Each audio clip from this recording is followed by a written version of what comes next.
As the clock strikes 7, the vibes alive. Inner circles here where voices thrive. Turn on your screens, let the magic unfold. Listening and healing as stories are told. Come one, come all, this is your time.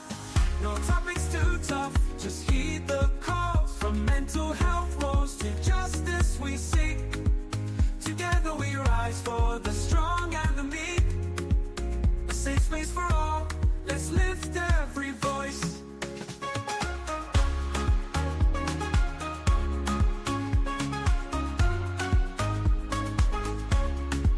Inner Circle podcast where hearts unite. Sharing our truths, bringing hope to the light. Community strong, we're never alone. Together as one, we've created a home. With laughter and love, we break down the walls. No topics too tough, just heed the calls. From mental health woes to justice we seek. Together we rise for the strong and the meek. A safe space for all, let's lift every voice. So join the conversation. Okay, folks. Welcome to all of our audience out there. Today, again, Miss B is here with me. We're going to be co-hosting this. This is our weekly business and finance fire chat. We are here at you every Friday at 5 p.m. just to discuss different finance and business topics. Today, we're going to dive into some real estate stuff, housing and things like that. That is something that's personal and very important to everyone. So we're going to be diving into those today. Is it the right time to buy a house if you want to? Has the market? I'm not really into real estate, but Miss B here have a lot of knowledge about those. So hopefully she will educate you guys today. As that whole process works and how can you go about it. But before then, we just want to take this opportunity to thank all of our audience, all those folks that turned out last week Saturday, at Inner Cycle first anniversary program. It was a great program. And we launched a great project, right? $8 million project, for a youth community center. If you live in Minnesota, we intend to do that in the northwest suburbs, Brooklyn Park, Brooklyn Center, Maple Grove, Crystal, that vicinity. If you live in Minnesota, you're familiar with that. But so $8 million project, our first year goal is to raise $1 million. And then on Saturday, we actually did do very well, for our first time doing such a thing. We did very well. So we just want to take this opportunity to thank the community. Folks show up, folks were excited. So I think it's something that can be done, and hopefully we can get it done. So with that, Ms. B, just wanted to you can introduce yourself to our audience and know who you are, obviously, but just go ahead. Good afternoon or evening, everyone. It's your girl, Miss B, and I'm really excited to be back here again this Friday talking about what else? Being about the business, finances, investing. I consider myself an investor, and I want more of us to become investors. And so I'm excited to be here with you all today. Thank you. That's great. I'm talking about investment. Folks that want to, real estate, whether you buy a house to live in it or whether you buy it for business, to flip it or to rent it and stuff like that. Has the current state of the market, has the market is right now? Do you closely follow the market? Has the market right now? I'm not going to lie, it's technically not the best time if you are not someone who, it depends what you're buying, really what you're trying to buy. And how much you have to put into the market. Interest rates suck right now, right? Yeah. But those developers, those high-end investors that have money, it's a good time for them because there aren't a lot of competitors in the market, right? And so if you have the cash flow, you won't worry about the interest rate because what can happen is you can buy now, probably have less competitors in the market, get exactly what you want, and then in probably 6 months to a year, you can refinance when the interest rates gets better. Not even a year, within 6 months, you can go and refinance. So let's just say if you buy now with the 7 point something interest rate, and 6 months from now, the interest rate drops to 5, you can go and refinance, right? Especially if you're an investor. I know if you're somebody buying your house, that first time dream house, your Mhm. first home, you're looking at it as your dream home. I would say wait, Okay. because the interest rate is very high, right? Yeah. A good thing about a 30-year mortgage and why home buying is always a good way to invest is because you have a 30-year fixed rate. Sure. That means for the next 30 years, the world could collapse, fall down, and rebuild itself. You would still have that rate, right? And that helps you to be able to plan for other things to do with your money. Okay. Well, I mean, I know like just last week, Friday, right? The Federal Reserve, lower interest rate by like 25 basis points. Did that affect, has that in any way affected the market, or is it still, is interest rate still high out there?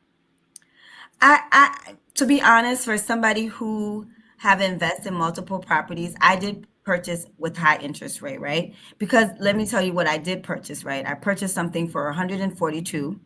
So even with the high interest rate, something that cheap is still affordable. You're talking about a mortgage probably about $1,200 a month, right? Hmm. So this is a two-bedroom, two-bathroom property purchased for 142. You have a mortgage of $1,200. That's still affordable, right? You're going to put that on the market for rent. This is an investment property. Okay. Or if you're young, you entry level job, you're just fresh out of college, that's still a good purchase for you, because what happens now is you got this cheap property, you're not going to live in it forever, right? And so by the time you get ready to move out and upgrade to another property, you have an investment property that you can probably turn this into a rental property. So a two-bedroom, two-bathroom in the market right now, you could probably rent that for $1,800. So you're Okay. seeing about $600 a month in profit, right? Yeah. Compare that to, I know last time there was a caller here had called about the high yield savings account. And this is why I still feel, even though high yield savings account have a high interest rate, maybe about 5%, you'll put $1,000 in that high yield savings account. Within a year, you're only going to make 45 Sure. Sure. $1 if you're at the 5%. Whereas Yeah. every month you're making $600 off your rental property. So again, where do you put that money? And that rental property cost me about $17,000 down. Okay. But here's the thing, though. I mean, here's the thing. A lot of people, right? They are not buying investment property. A lot of people are renters and they want to maybe like buy their first home and things like that. And for them, the whole idea, yes, like because with the current environment where interest rates are so high, if I'm paying like maybe $2,000 for a rent and then go buy a $300,000 property where I might be paying like maybe 2,500, and then like the thing with housing though is like all of the expenses are on you, right? Isn't it? I mean, as you said, right? It is good to. It's not the right time right now, but is it ever a right time? For someone who's not doing it for the investment aspect of it.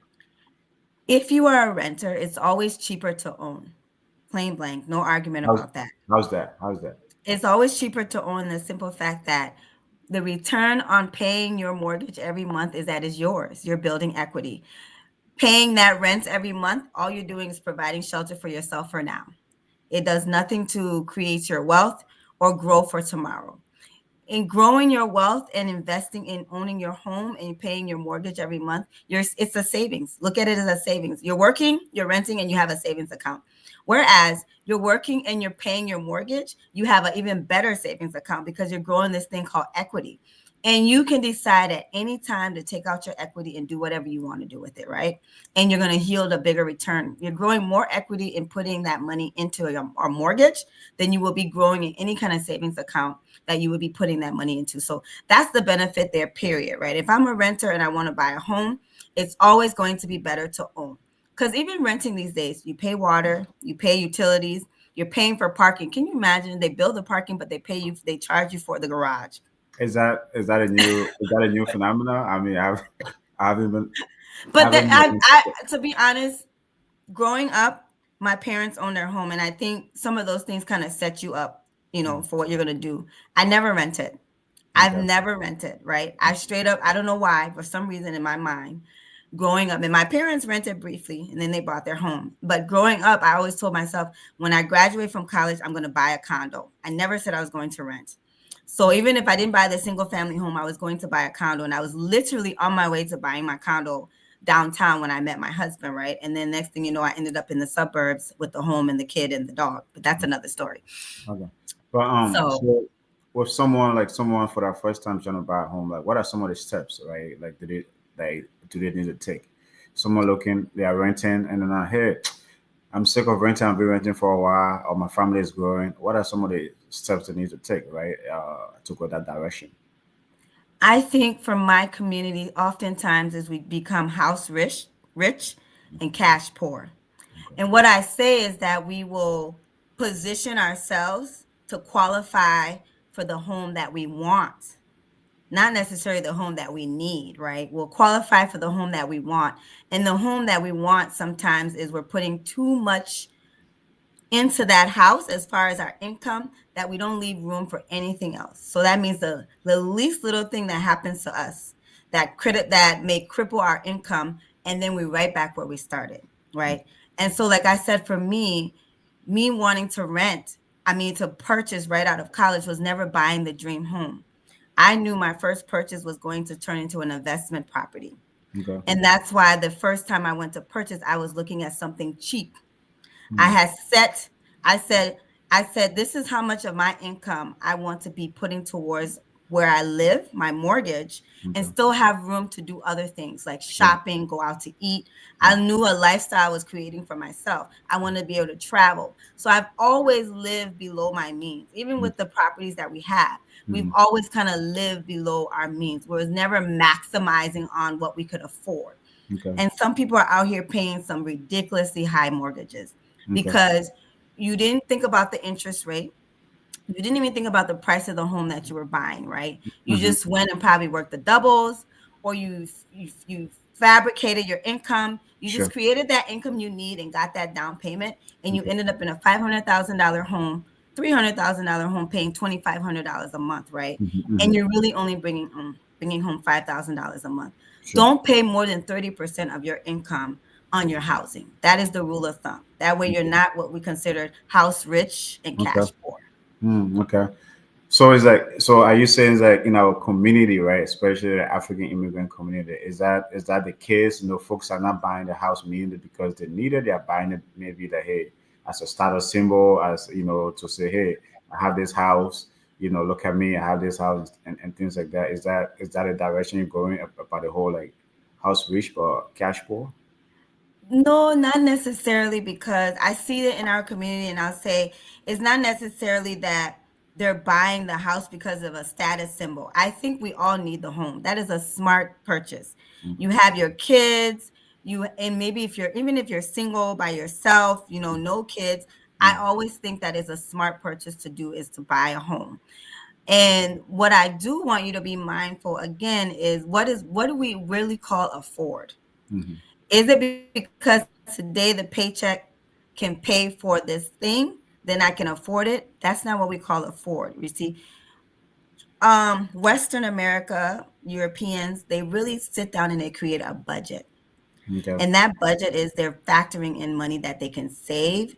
There's Sure. there's two types of savings. There's rainy day and emergency, Okay. right? Or whatever your future goals you're saving for. And Sure. then you factor all of that in with your income. Buying clothes, shoes, groceries. We really don't sit down and say, what can I really afford? If I'm bringing home 2,500, if I'm bringing home $5,000, what can we really afford? I see people who have to religiously put in 16 plus hours, Sure. a day to afford their lifestyle. Okay. Okay. Well, so folks, today we are discussing the housing market. The current state of the housing market. Is it the right time to buy? If you are a renter, should you still renting or should you buy a house? If you want to contribute to this topic, our number is 817-600-1525. Every Friday we are here, right, just to discuss these kind of topics, educate our folks. It's about money, it's about housing, it's about anything finance and business related. That's what we want to discuss. Monday and Tuesday, different thing. Friday, we just want to educate our folks about. For me, as I said, I always say I'm passionate about business. I'm passionate about money. And it's very, very important. I think financial education is the best education. And housing, right, in America, we live in housing. Real estate is a huge part of our lives. So I think it is an important topic that we are discussing today. I hope you can join us. You can contribute to the charts or you can call us on 817-600-1525. Again, the idea programs, right, for folks, especially for our immigrant community. A lot of us sometimes don't have the education. I know we have discussed this thing on this platform a lot. The education, some of them don't have the knowledge. Idea programs. If I want to buy a home, I'm a first time home buyer. Idea programs in Minnesota or maybe anywhere else that can, to help us. Definitely. I was just talking with my sister the other day. We're both homeowners, and I was like, "Oh, there's this organization, a community organization that does home buyer classes." And she's like, Okay. "What do you need that for?" I was like, "I took a home buyer class. I Wow. took a home buyer class. I remember in Plymouth, and I think it was through Edina Realtor. They Sure. have provided a home buyer class and just really educating you on what you are really getting into, right? Yeah. Because we don't want people to get set up for failure. I Sure. don't want to be talking about how great this is. Go ahead and do it, but you haven't prepared yourself to do it. And I think most people, they never even consider taking a home buyer class. And for me, when I made my first purchase in '09, because of the housing market crash, Yeah. lenders were requiring that.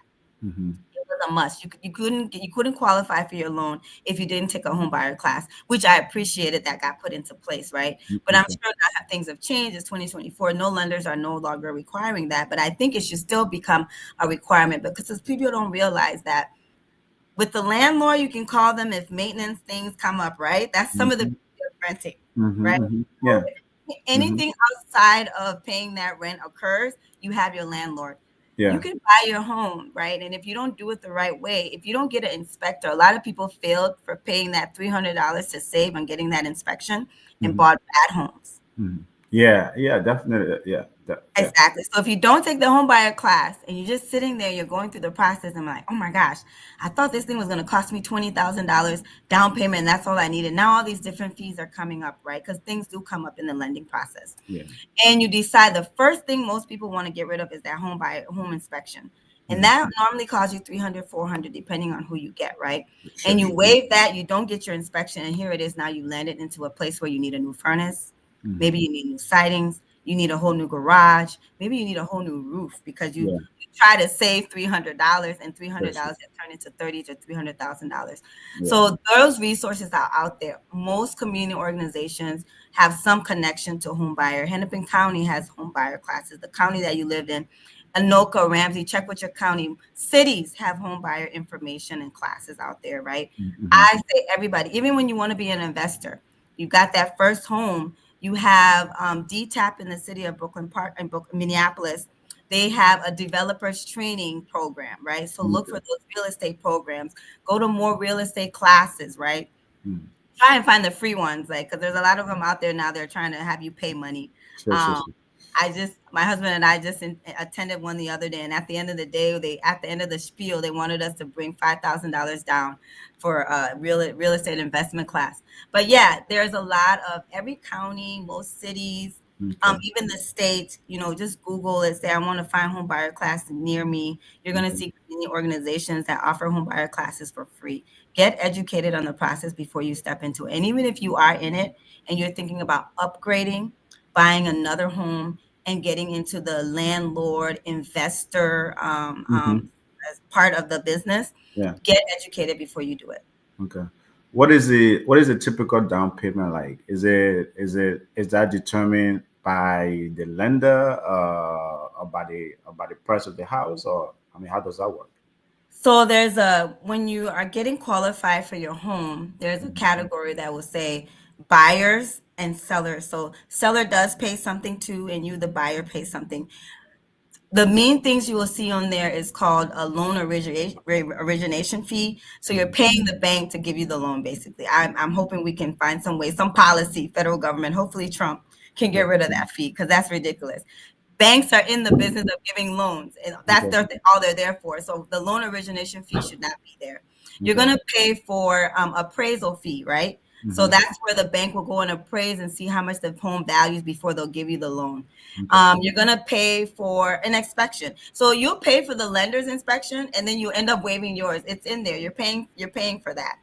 Is that Um, all? Is that all part of the down payment, or do you that's break down all a like? part of the Okay. down payment. So this property that I purchased for 142, the actual down payment, which is 5% of the 142, was 7,500. Okay. At the end of the day, when I went to closing, everything came to about 15,000, 17,000, something around that point. So Okay. just imagine you're talking additional $11,000 just in fees. Yeah. Yeah. Yeah. So who determines that 7,500? That's the price of the home, the 142. Okay. 5% of that price is your down payment for just Okay. buying the house. Okay. The other fees are what you call closing costs. Okay. And that's the money that day of closing when you go and sign on that dotted line to get the keys to that new home and it says sold. Mhm. That's the total amount of money you're going to bring to closing to make sure that you'll be able to purchase the home. And how are those fees determined? Is it determined between the buyer and the seller? Or if I'm Nope. coming, okay. That's all the market. The only thing you have control over when it comes to your down payment is your credit score will ultimately determine your interest rate. So your Okay. credit score determines your interest rate. Your income determines how much you qualify for to buy the house, right? That determines the amount of money you qualify for. And then your credit score will determine your interest rate. So right now the market is 7%, but because I have a high credit score, I can go to a lender and they'll tell me, you know what, I'll give you 6.5%. And if Okay. you really shop around, I know when my lender called me and contacted me in September, I could have got an interest rate of 5% when the market was saying 6.5%, right? Oh, Because of my interest rate. okay. And I contacted him back the other day. I said, hey, this is my credit score. What can you give me right now? What he gave me, he was like, Denise, I'm gonna be honest. Right now, the best I can give you is about 6.8, which I'm at a 7.1 with this property I'm talking about. So I was like, it's not worth it. I'll wait to see after the elections what the market would look like. But yeah. Okay.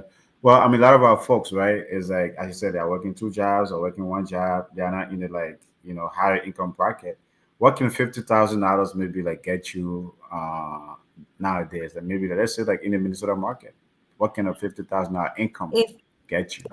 $50,000 income Yeah. can What can can you get you qualify for? What can you qualify for over $50,000 income?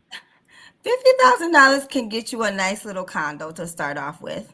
And Okay. that's rightfully so because you have 50,000. You don't want to take 30% of that income and be absorbing it, more than 30% of that income and be absorbing it into a house. Because like I say, you're house rich, you have this structure, yeah, but you are cash poor because now you have money to pay for nothing else but the mortgage. I So mean, 50,000 can get you something very cheap, a cheap little condo, maybe even a single family home, maybe even a duplex, depending on what you're looking to buy. yeah, I know you are so like passionate about real estate and you're so bullish about the market.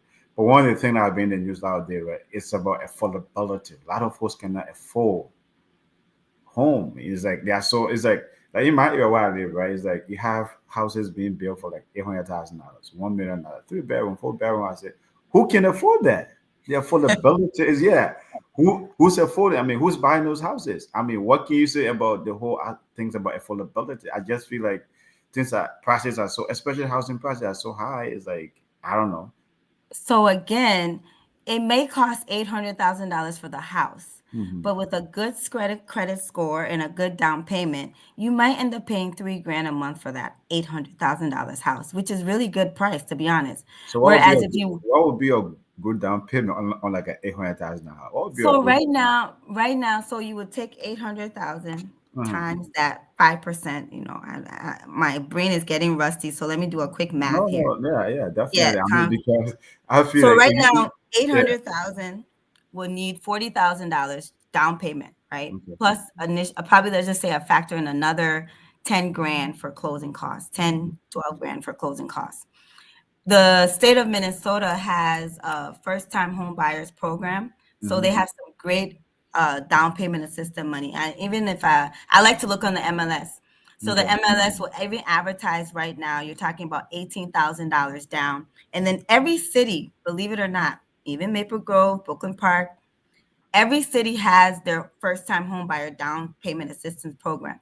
So if you're buying in the city of Brooklyn Park, for instance, they have $10,000. And it's oh, not to say you have to choose. So you could have 18,000 from the state, okay, 10,000 hypothetically from the city of Brooklyn Park. That's oh, $28,000 that can go towards your $40,000 down. Yes. no, And definitely. then you have some other programs too, like other community organizations that have their own buyer assistance programs that may bring another $15,000 to the deal. So some people are walking into good deals, right? If you know how to really navigate the system, put all the different resources together, not having to bring that much to the table.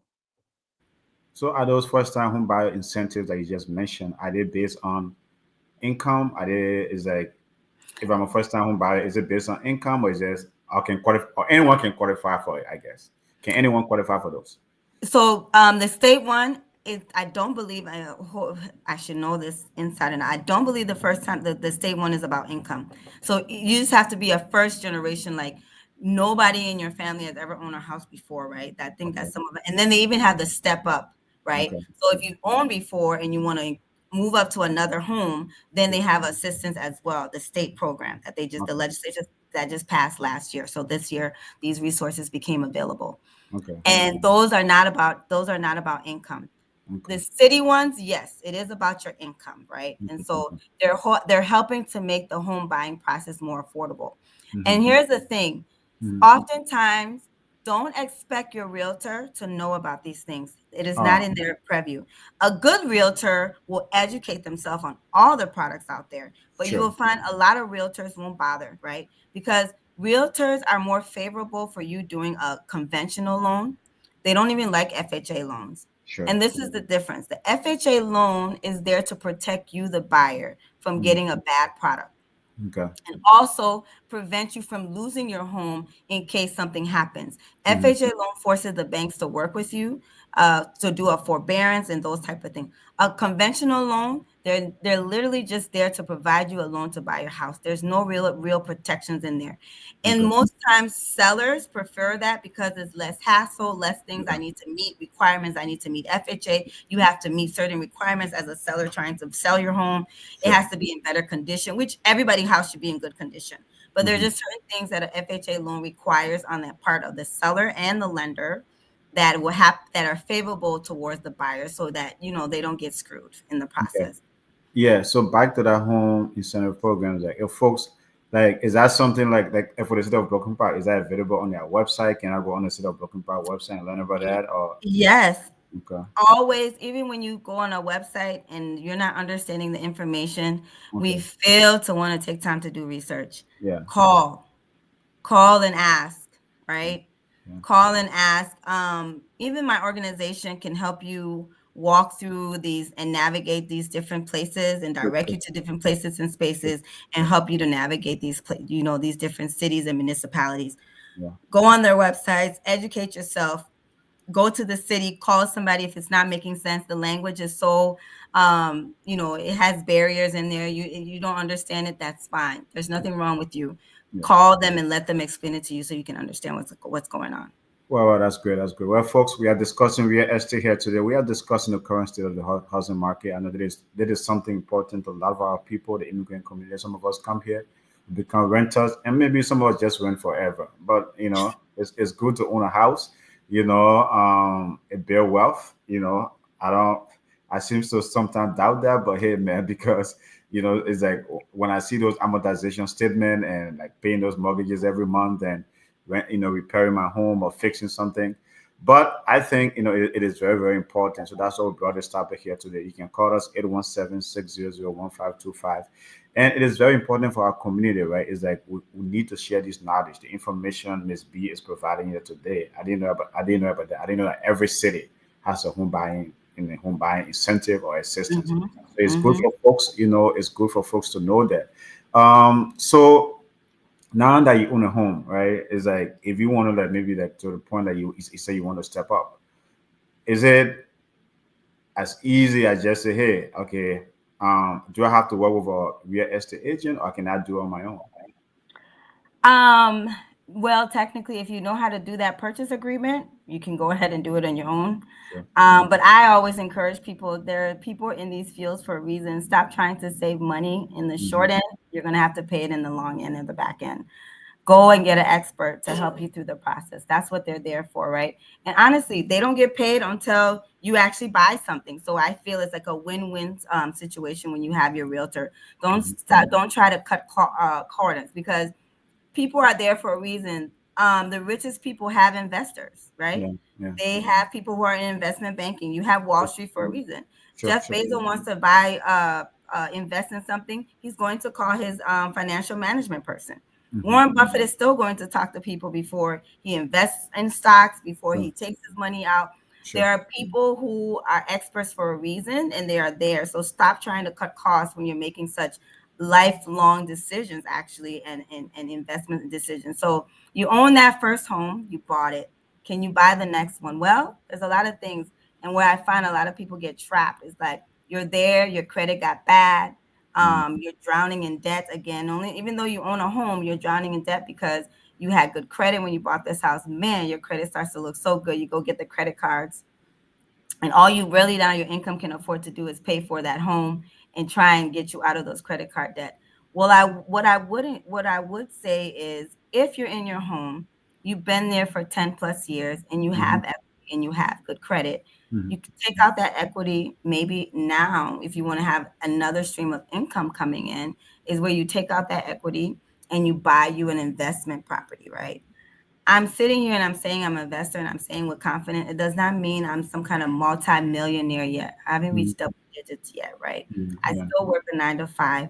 I Yeah. make good money at my job, right? Yeah. But I've been strategic about my investments, right? So Sure.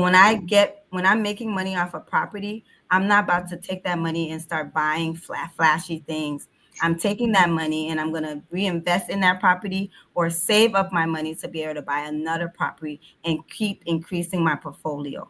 Okay. With the investment property thing though, how do the maintenance work? If I buy a property, who's gonna like if something breaks, as you mentioned, right? It's like you're a landlord now. Who's gonna fix that? I mean, those expenses to me is like if something breaks, someone gonna come. I mean, your renter is gonna come to you as a landlord.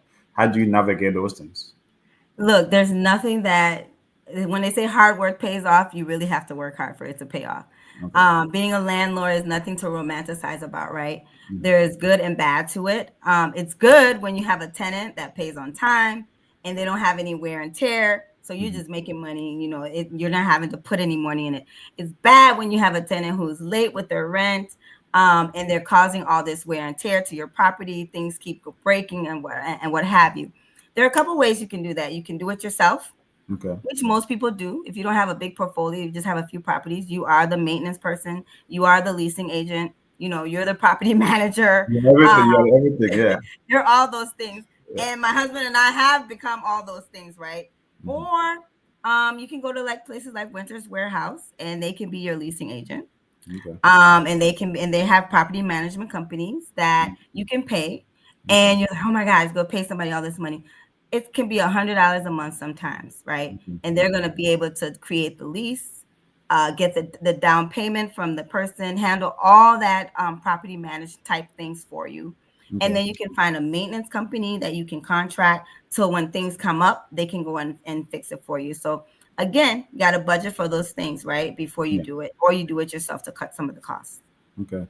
So beyond the maintenance, then it's like as a real estate investor, right? If I want to go to the investment side, what other things that that going into anything, right? There are, as you said, there are downsides to it and there are upsides to it.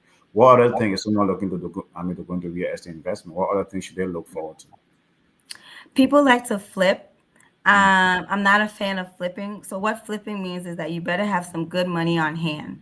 right? You got to have good cash flow on hand, because what happens is the lender will give you a loan, you'll purchase the house, you'll need to get that house up to par. You'll have a certain window before you even start to make a payment, right? Yeah. And 9 times the people who are good at flipping, they'll calculate that window to a T, where they'll say, okay, before I even have to make a payment on this loan, I'm going to sell this property. I'm going to be able to flip it, right? And Mm-hmm. so most times they're buying very distressed, cheap properties, Mm-hmm. and you have factored into the loan the money, the budget you will need to fix it. You calculate all of that in there, and those things again is going to take count on your credit, income, all those things, interest Sure. rate. And so you buy a $30,000 home, you flip it for maybe 80,000 because you took a $20,000 and put it into that 50,000. You were able to sell it for 30,000 more. You got that $80,000. You basically minus your 30 grand. You're up 50,000, and you go and buy another house and you do the same thing, and so on and so forth. And by the time you look, maybe you've accumulated maybe $1 million or whatever. So back in the days, that's what people used to do.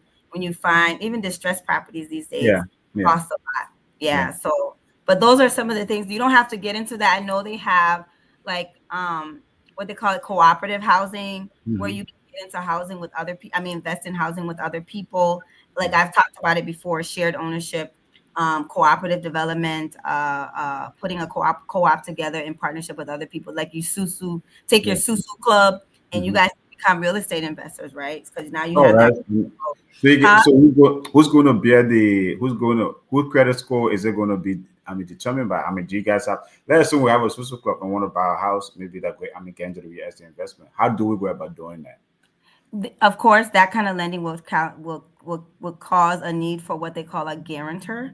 The bank always likes to have a guarantor, and they'll most likely want the person with the best credit score, income, and everything to be the one to say, you know what, if all else fails, if all these other people can't Mm-hmm. be responsible for this loan, I'm going to be responsible for this loan. Or Mm-hmm. you just a good amount of people that are responsible. Everybody has good credit score. So let's just say 5 of us Mm-hmm. have good credit score, that we'll take the lowest of the 5. And so Oh, just make sure that, between the 5, everybody's sitting somewhere, anything between 650 and up. sure. You're still going to get a good interest rate, and get a good loan product for your purchase. I think that's a very good thing, right? I mean, in our community, you have a lot of folks with susu clubs, right? It's like they just using these susu every 2 weeks or every month they collect. I've always said, right, it's like investing, right, as a group, as a partnership. We don't have partnership a lot in our community, and it's stuff that you just brought up here, where we can do that as a group. I think it's very, very interesting. I've said that. I mean, I said it. I think 2 weeks ago, you and I was on. I said we should do even like maybe like open A a credit bank. union. Okay, Yeah, yeah, you know what I mean, things like I'm that. I mean, all here for it. I'm all yeah, for it. those are things the community should do. And then now with this new one, they say, hey, we can buy a house, and become an investor and things like that. And then maybe even as that group, right? Someone could be there who could be the maintenance guy. Someone could be there, could be, it's like doing it as a group is different than going at it as an Let individual. alone. Yeah, It's but better. Yeah. yeah, that. Huntington is for sale. Huntington right now in Brooklyn Park is for sale. It'd be Oh, great but with I this mean, such large Liberian population. If Liberians but could they come keep together selling and that buy that, property though every time. I mean, they keep selling it. Why is that? I mean, let me just push out a little because bit. it's a small city. You're talking 824 units, a population size of 3,000 people. They're bigger than the city of Osseo. Why they keep flipping that property though? Because like I said, it's big, so it's difficult for management to manage it, right? And the reality is, like, the owner will need to come in there and do something strategic. It Why wouldn't be can't selling if it wasn't making money. It makes a lot of money. That place makes millions of dollars every month. okay, But unfortunately, it's a lot to manage. It's bigger than a city. sure, okay. Next year, what if I want to buy a house? I mean, for a first time home buyer, what's the best place right now in Minnesota to buy a house? Oh, are you buying the house to live in it? Because no Yes, house is yes. my No, no, dream no. Forget. One thing, right? I know you're so excited about the investment piece of it, right? But a lot of our people don't have the resources, right? A lot of them just want to buy their house, feel comfortable in it, and just live in it. If I want to buy a house, where I'm a renter, where do I go? Where can I buy a house? I mean, it matters because even if you like right now, we're not the house I bought in 2018 for Mm. $300,000. I can sell it for half a million, Yeah, right? yeah, So if you go and buy a house right now for $800,000, when are you going to be able to sell that house? Even if you're old, because you got to think, how long are you really about to live in this home? yeah. If you're going to put all your eggs in a basket. So I don't know. I don't ever think that you want to buy unless you're worth like $50 million. I'm sorry, because Hmm. even $1 million is nothing these days in this No, I'm not economy. saying it's too much, right? So it's like that question is not so much because of the price, right? It's like if you want to, okay? I guess where are houses affordable right now in Minnesota? Where's the I affordable? feel like they're Where are affordable the affordable everywhere. places? Again, what you want to do with it. I feel like they're affordable everywhere because the price of the house and how much you pay every month Hmm. is ultimately determined by factors of the interest rate.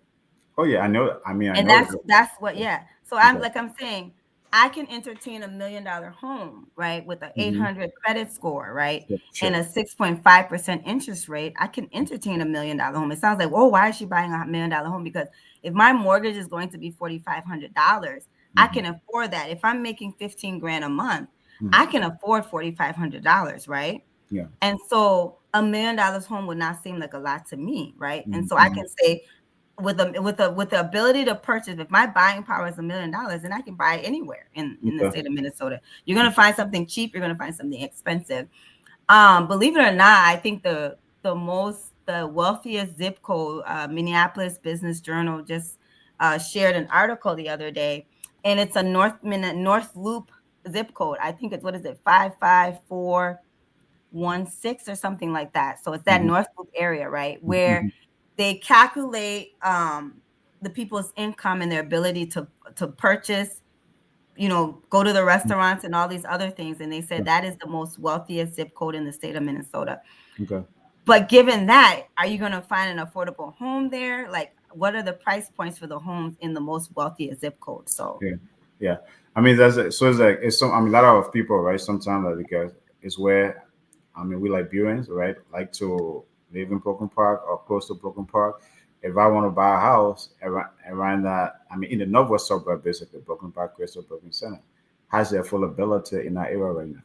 you're going to pay twice as more for a home, unfortunately, that you would have paid in 2018 in 2024. Why is You're going to that? pay almost twice as much because that's just the market. The market is high. Home, you yourself, you say Maple Grove right now is 800. That $800,000 home probably just 3 years ago was probably what, five or four something, right?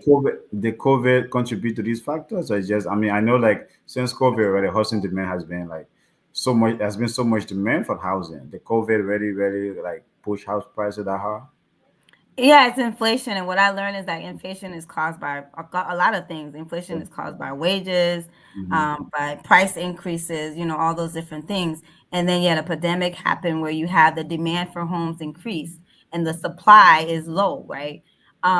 We have a low supply of homes. That's why even like in cities like Brooklyn Park, Brooklyn Center, you're going to see home prices are higher than that of a Michael or Otsego because the housing stock is more in those further out places, right? Yeah. So the urban core, the Twin Cities, where you're going to have access to more things, your house is going to cost you more. And if you Mhm. go further out, it's going to be cheaper because now you're going to what you save in the house. This is what I get. I have a conversation with people. Oh, say Michael is cheaper and Otsego is cheaper. The money you'll save in the house, you're going to pay for it somewhere else in your commute. Okay. In Yeah. your commute, you're gonna pay for it with gas, the wear Okay. and tear in your car, your maintenance. You're gonna pay Hmm. for it with your products that you need to go and buy, or if you have to buy stuff more local, you don't have the convenience of having the amount of realtors in St. Hmm. Michael and Otsego. So you're gonna be paying more for products that you probably pay cheaper in the cities because you have more competitors in the market. So you're gonna pay for it somewhere else. Okay. The other issue I would like to discuss a little bit here is that you have some, some Liberian or immigrants, right, getting into real estate, meaning like becoming real estate agents. If I want to buy a house, I'm an immigrant. Is it preferable to work with my fellow Liberian or immigrant versus versus maybe a Caucasian or another nationality? Well, anybody who knows me, I always start with my black females first for everything. I'm Okay. sorry. Okay. Because we all know the statistics and the data when it comes to black women in the Hmm. market, right? And Hmm. so those are the first people I'm going to give my business to. It's about me as a consumer prioritizing who I'm going to give my business to and Okay. who I'm going to spend money with, period, Okay. right? And you want to spend money with people you trust at the end of the day, right? Hmm. Hmm. And so I'm a woman, I'm a black woman. I choose to do business with black women, not exclusively, but intentionally, because Okay. there are certain services that they won't be able to provide me. And so I have to go and shop elsewhere. Yeah. But what I will say is that not a lot of people take the time to really educate and grow themselves in their field and their Sure. craft. Some Yeah. people are just out here doing the bare minimum when it comes to real estate. Yeah. I'm going to shout out to some females in the game right now. Lasha Radatz, Sure. Martina Sharif, Yeah. those are my girls. They're killing it. They're doing very well in the real estate market, right? Are those real estate? Are those real Favors, estate agent? Are huh? those real estate? Are These these are real estate realtors. agents? Denise Okay. Favor, she's actually a broker. So Mhm. another thing where we're really missing people in the landscape is that broker. Yeah. We do not have a lot of black brokers, if any, that I know of. So Denise Favor, she's African American woman. She's a broker. She's been a broker for a long time. So the broker is the one for, especially when you come for commercial deals. If I go buy a commercial property, I Hmm. need a broker, Hmm. right? And so if I close on a $5.4 million, my broker is going to probably get like 100 and something $1,000 from commission just from that one sale, Okay. right? So just giving you guys the level of money that there is in being a broker, but we don't have a lot of our realtors of color who are aspiring to that, and loan officers, right? Okay. The loan officer is the one that's giving out all these loans and qualifying Yeah, people. I mean, it's like, do we have any black immigrant loan officers? I've never seen that.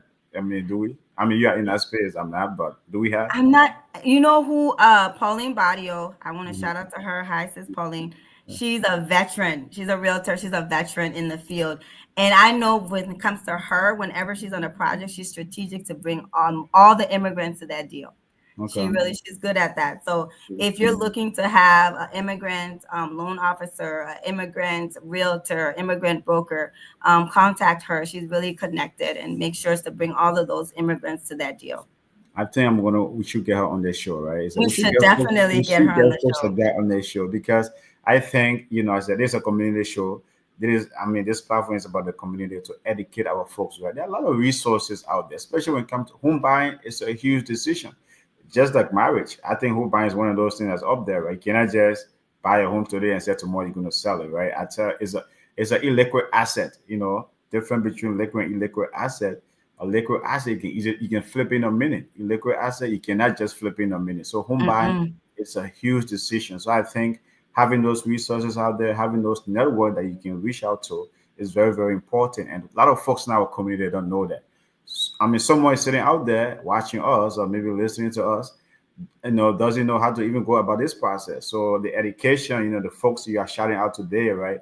I think we should, get them on this We show should to definitely further, have further these Julia discussions to educate Israel. our Shout people, out to Julia. So Sure. Julia has a whole group. They're called the Signature Group, right?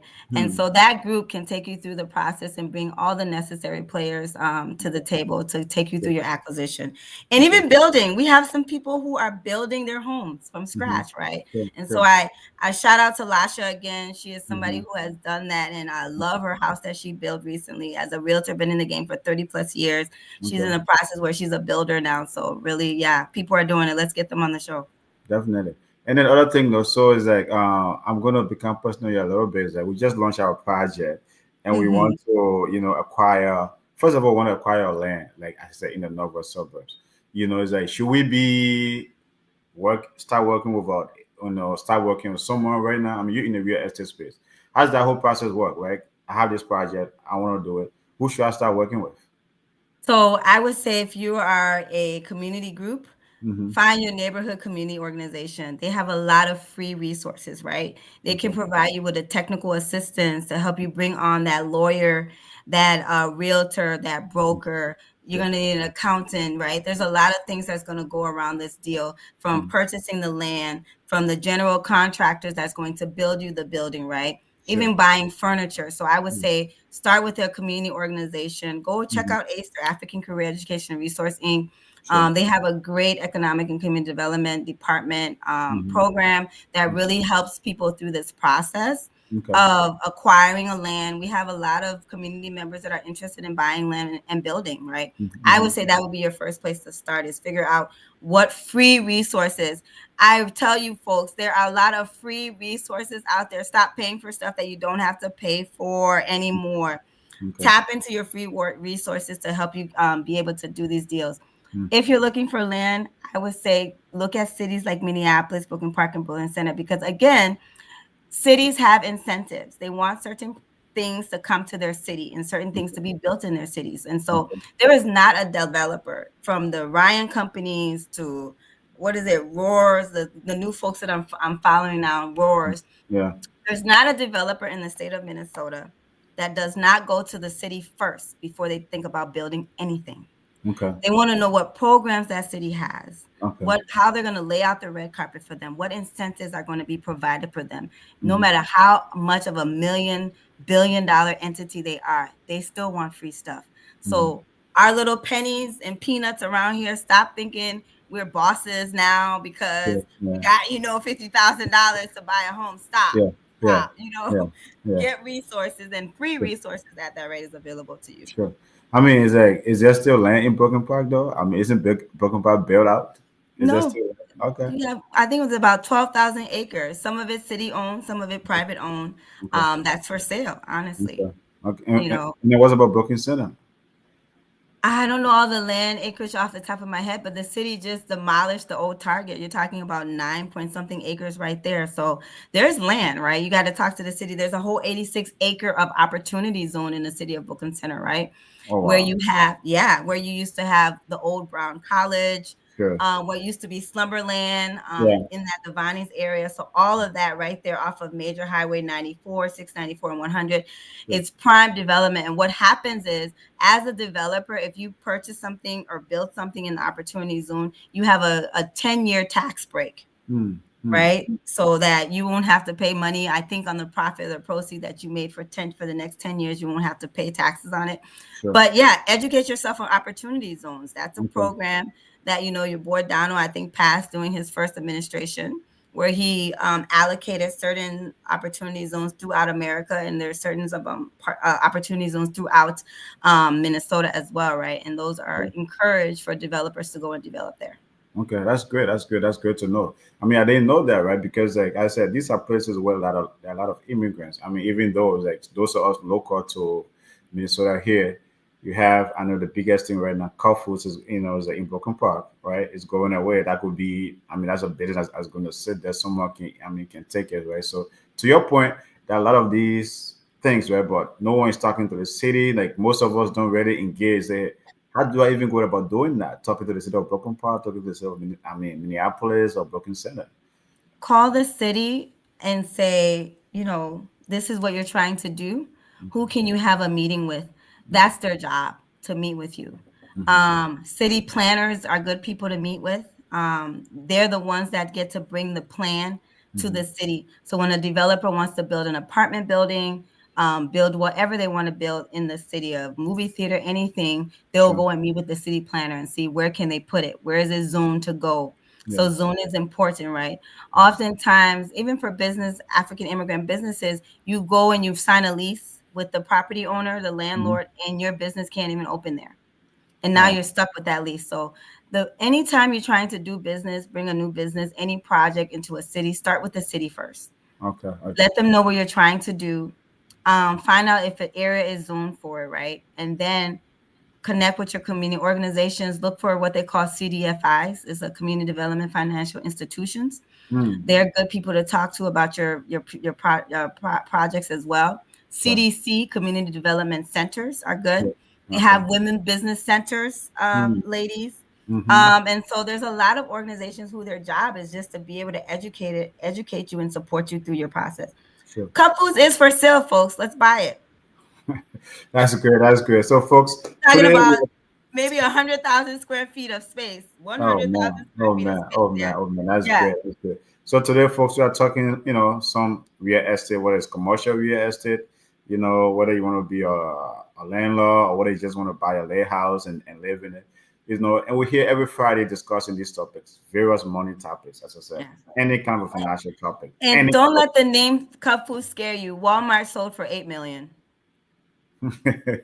So, which Walmart? Walmart, Broken Center? the Walmart in Brooklyn Center. And we all know Okay. how big Walmarts are. Walmart Yeah. sold for 8 million. I think Okay. even less than 8 million. Yeah. And who bought it? So Sun Foods, the owners of Sun Foods bought Walmart. Whoa, are they Yes. expanding or are they Yes. relocating? Nope, they're expanding. The Asian community are buying stuff up. They'll be opening there's an Asian mall in Eden Prairie. They'll be Whoa. opening another Asian mall in Blaine. Uh-huh. So where that strip mall where Northtown Mall is, they bought property there, and they'll be opening another Asian business center. Yep. So man, So our Liberian folks, our they African bought the old immigrants. Sears building too. The Asian community bought the old Sears building in St. Paul. Oh wow, man, Yes. we need to step up here, right? We We need are to step it up. we need to step it up. We are so much behind in the game. Is that we need to step it up. We need to Yep. start coming together, and that's it, man. It's like that's why I'm so excited about this platform. That's why I'm excited about Cycle Podcast because Yes. it's like the resources and the things we are seeing here today. I didn't know about it, right? It's like it's like I feel that Asian community is like it's blowing up, and we here and we are the one who are buying from them. You go to some foods, I mean, sometimes like 40-50% Liberians be in there, Sun right? Food. If you So have, the Dragon Star is yeah, Asian owned, the whole strip mall. It's uh-huh. not just the store. They own the whole property. Yes. Whoa, in We're like the The Dragon Star. Dragon Star owns the Mhm. entire strip mall. They Oh were, wow, yep. wow. So we have Unique Beauty Salon that rents Uh-huh. from them is in Uh-huh. there. Yep. Oh Hmm. wow, wow, wow. I mean, it's like, man, we need to do something in this community, especially it's like if there is a I'm large. telling y'all, Cup Foods is for sale. Okay. How Go much? buy it. How much is it Now going stop for? talking. Who do we? It's nothing like asking. And even if you don't see a for sale sign, everything's for sale for the right price. Go and Okay. confront the owner and say, "Hey, I want to buy this," and see what they'll say. Mhm, mhm. Well, we can start those Cup Food conversations. Let me know, community, what you guys want to do. There you go. There you go. Hey man, folks. Again, it's a great topic. It's like we only have a few minutes here. It's been a great discussion about real estate, about housing. How to go about buying it. As I say, you want to buy a personal property or you want to go into investments, and like it seems like there's so much investment opportunity zones in Brooklyn Center, things to buy in Brooklyn Park. The Foods Miss B just mentioned. So hey, if you have some dough, some Benjamins laying around, hey man, connect with someone so you can do something. But with only 5 minutes left here, Miss B, what it is that you want to leave our folks, like today in terms of as I said, someone just trying to buy a house or maybe someone trying to do a real estate investment, like what message do you want to leave our audience today? I just wanted you to picture yourself in the position and the role as an investor, Okay. whether small or big. You know how they have small businesses, they have big businesses, they have Fortune 500 company, they have 10, 20. Mhm, mhm. There's room for everybody in this market and in the ecosystem. True. Find your space in Mhm. there and put your mark out there and just decide that you're going to invest and Okay. then grow. Okay. Again, when I say $8 million for something, I don't mean you need to pay $8 million cash. No, no, no. Figure out what that down payment looks like. That's all they're asking you to bring to the equation, right? Okay. $5.4 million means you only need to bring 300 and something $1,000, and I know we can rally that up. Yeah. Yeah. I know Yeah. we can raise $300,000 to Oh buy a cup, yeah. Yeah. you Yeah. know. Yeah. And so don't look at how much the thing totally costs. Okay. Look at how much it's going to cost you right now to Sure. purchase it. Sure. Yeah. Sure. Sure. So is it like I mean, should it like the Kung example, right? If I know we discussed the whole social aspect of it. Like, should we start like going those directions more? Because I like the stuff you're talking about the Asian. I don't think it's just one person that's doing that. I'm sure is that it's a group of Asians coming together and buying those properties. Oh yes, definitely. The Asians have their own chamber. They have their own the Hmong chamber. Okay. Okay. So what a chamber is we don't even have a chamber for our African businesses because what the chamber is, it's a membership, right? That I had means a all the businesses are coming together and we're paying monthly dues. We're networking with each other. We're buying from each other. So that mhm, B2B is happening within that Asian chamber. And so that Asian chamber is going to align themselves with other Asian businesses, other mhm, community organizations, yeah. and they're going to purchase things on behalf of their Asian community so that they will be able to benefit from it. I know, like, we are not discussing business specific here, right? But now you brought about the chamber stuff. I had a guest on here about a month ago who said there's a Liberian business, something about Liberian Business Association. Is that something you're aware Yes, of? Uh, is I that is am that Liba. is that like I'm a a is that like a chamber that is helping Liberian businesses, or what is that? Or what is that so organization doing? it has that same membership concept, Mhm, chamber and business association. It has that same membership concept. It's just that the legalities in the structure will be different. okay, So LIVA is the Liberian Business Association. It's a membership. As a okay, business owner, you can be a member. You pay your dues every month, and okay, so the main things you're going to get out of that is that that chamber is going to be advocating for you, your businesses. Have a lobbyist who will go to the legislature and be able to advocate for different things that you guys need. mhm, Policies, maybe you want to have a certain area classified as a cultural destination, right? okay, okay, That's something you might need legislature to pass, right? To happen for you. Or you want to say, you know what? Our chamber wants specific dollars to come to our businesses, right? mhm. That's something your chamber can be able to, or your business association can be able to come together and lobby on your behalf for. It's like you're paying your membership dues are going towards certain benefits. And these are that's just one of the benefits that I'm naming of being a part of an association or a chamber. Is the Liberian Business Association that you mentioned? Are they doing that? Yes, LIBA has gone to legislature to advocate and push for different policies and different legislature. They're a big component for advocating for dollars to come to certain areas where their businesses are, or to advocate for zoning changes to happen, different things, different policies, structural changes. Right now, we have the Blue Line extension that's going to be coming, right? That Blue Line extension is coming all the way from Minneapolis down Crystal and heading into Brooklyn Park. Mhm. And so businesses will be impacted, right? So we Okay. have anti-displacement dollars that have been, Yeah. so 10 million came from the legislature and LIBA was a part of that effort. Okay. Acer, LIBA, a bunch of different community organizations. So that $10 million will be available to businesses along the route to Okay. help to in different projects, right? So that's what the association, those are some of the benefits that can come out of being a part of a chamber or association. Okay. Well, I mean, that's a good information. I just want to know what Liba does. But so we started a conversation and I asked you, is this a great time? Is it a good time to buy a house? If someone's looking to buy a house? Yes or no? Yes, I myself right now I'm looking for that Okay. next property. I'm always looking every day. I Okay. look on the Okay. MLSonline.com. It's called the MLSonline.com. Okay. For residential, you'll find some commercial on there, or Crexi, CREXI. Go set up your membership, and on Crexi, you'll find place commercial properties to buy and to lease. Mm-hmm. It's a great place. I'm on there every day between those Okay. two websites, Okay. looking at different things. Even when you're not really interested, like people like right now, Warren Buffett, he has $325 billion in cash reserves, Just sitting there waiting to, just sitting just there sitting there waiting to buy. So waiting to guess buy. what he's doing every day? Getting up and reading, Yeah. Thank you. Thank you. seeing where he Well, should with put. that, yeah, with that, folks, that it comes to the end of our show today. In a circle Miss B has podcast. educated us a lot. So we are here every Friday at 5 p.m. We call it our weekly business and finance fire chat.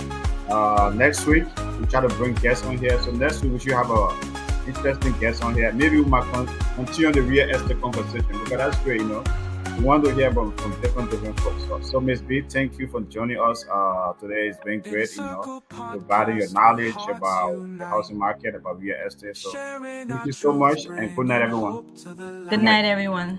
Bye bye. Community Bye. strong whenever